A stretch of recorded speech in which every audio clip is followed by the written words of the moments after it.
Jérémie chapitre 11, la parole qui fut adressée à Jérémie de la part de l'Éternel en ces mots.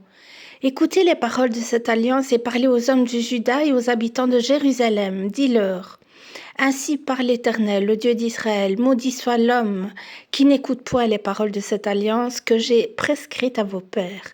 Le jour où je les ai fait sortir du pays d'Égypte, de la fournaise de fer, en disant, écoutez ma voix et faites tout ce que je vous ordonnerai, alors vous serez mon peuple, je serai votre Dieu, et j'accomplirai le serment que j'ai fait à vos pères, de leur donner un pays où coule le lait et le miel, comme vous le voyez aujourd'hui. Et je répondis, Amen, Éternel.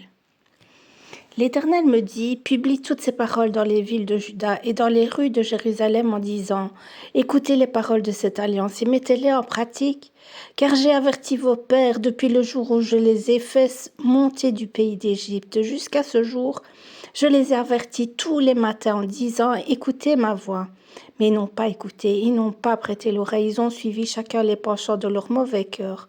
Alors j'ai accompli sur eux toutes les paroles de cette alliance. Je leur avais ordonné d'observer et qui n'ont pas observé. L'Éternel me dit, il y a une conjuration entre les hommes de Juda et les habitants de Jérusalem. Ils sont retournés aux iniquités de leur premier père, qui ont refusé d'écouter mes paroles, et ils sont allés après d'autres dieux pour les servir. La maison d'Israël et la maison de Juda ont violé mon alliance que j'avais faite avec leur père. C'est pourquoi, ainsi parle l'Éternel, voici. Je vais faire venir sur eux des malheurs dont ils ne pourront se délivrer. Ils crieront vers moi, et je ne les écouterai pas. Les villes de Juda et les habitants de Jérusalem iront invoquer les dieux auxquels ils offrent de l'encens, mais ils ne les sauveront pas au temps de leur malheur, car tu as autant de dieux que de villes au Juda. Et autant Jérusalem a de rues, autant vous avez dressé d'autels aux idoles, d'autels pour offrir de l'encens à Baal. Et toi, n'intercède pas en faveur de ce peuple. N'élève pour eux ni supplication ni prière, car je ne les écouterai pas.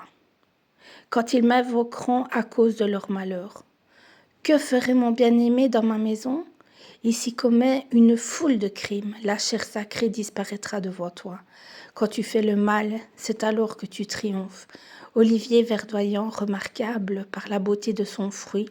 Tel est le nom que t'avait donné l'Éternel au bruit d'un grand fracas. Il l'embrasse par le feu.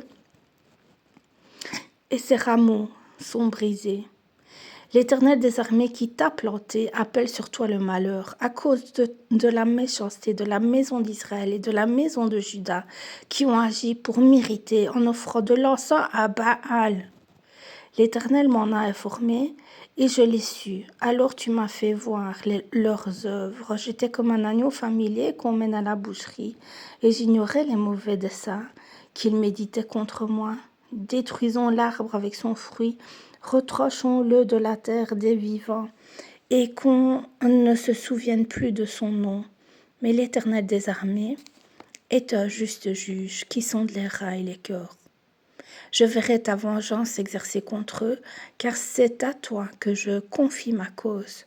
C'est pourquoi ainsi parle l'Éternel contre les gens d'Anatoth, qui en veulent à ta vie et qui disent, ne prophétise pas au nom de l'Éternel, ou tu mourras de notre main. C'est pourquoi ainsi parle l'Éternel des armées. Voici, je vais les châtier.